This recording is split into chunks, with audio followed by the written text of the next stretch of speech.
যশোরের মনিরামপুরে বাংলাদেশ কারিগরি শিক্ষা বোর্ড অনুমোদিত অন্বেষা কম্পিউটার প্রশিক্ষণ কেন্দ্রের উদ্যোগে প্রশিক্ষণার্থীদের সার্টিফিকেট বিতরণ অনুষ্ঠান অনুষ্ঠিত হয়েছে।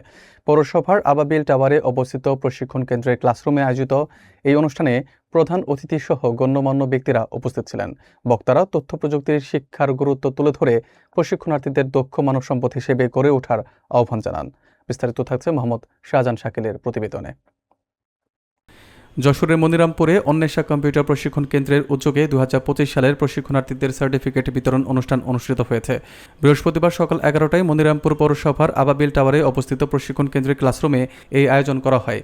সংশ্লিষ্ট সূত্রে জানা যায়, 2006 সালে প্রতিষ্ঠিত এই প্রশিক্ষণ কেন্দ্রটি দীর্ঘদিন ধরে তথ্য প্রযুক্তি ও কারিগরি শিক্ষার মাধ্যমে দক্ষ মানব সম্পদ তৈরিতে গুরুত্বপূর্ণ ভূমিকা রেখে আসছে। অনুষ্ঠানে প্রধান অতিথি হিসেবে উপস্থিত ছিলেন মনিরামপুর প্রেস ক্লাবের সভাপতি এস.এম. মজনুর রহমান। বিশেষ অতিথি হিসেবে বক্তব্য রাখেন প্রেস ক্লাবের সাধারণ সম্পাদক মোহাম্মদ মোতাহার হোসেন, সহসভাপতি জি.এম. ফারুক আলম, নির্বাহী সদস্য অধ্যাপক আব্বাস উদ্দিন ও অধ্যাপক হোসেন নজরুল হক। অনুষ্ঠানে সভাপতিত্ব করেন অন্বেষা কম্পিউটার প্রশিক্ষণ কেন্দ্রের পরিচালক মোহাম্মদ শফিয়া রহমান।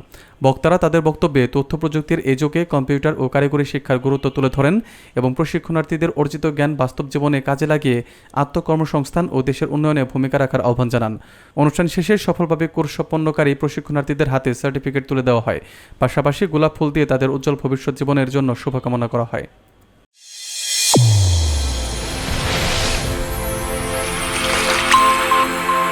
চ্যানেল A1 হৃদয়ের স্পন্দন।